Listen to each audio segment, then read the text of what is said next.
ഇവിടെ ഉണ്ടായ തണ്ണിമത്തനാണ്. ഞങ്ങൾ കുരു നട്ടതാണ് തണ്ണിമത്തൻ വാങ്ങിച്ചപ്പോൾ.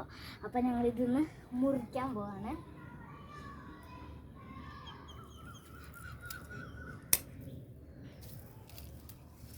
കടാ നല്ല ഫ്രഷ് തണ്ണിമത്തൻ.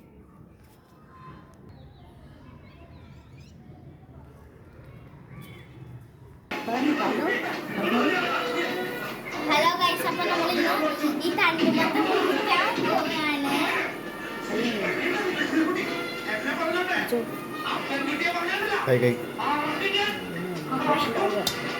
പഴുത്തിട്ടുണ്ട്, നല്ല പോലെ ചുമന്നിരിക്കുകയാണ് ഗൈസ്. കൈ നോക്ക് നല്ല ചുമന്ന തണ്ണിമത്തനാണ് കേട്ടോ. കാണിച്ചു തരാം ഞാൻ. നല്ല ചുമന്നിരിക്കുകയാണ്. അപ്പൊ നമുക്ക് ഇത് മുറിച്ചിട്ട് അപ്പൊ ഗൈസ് നമ്മൾ തണ്ണിമത്തൻ കഴിക്കാൻ പോവാ.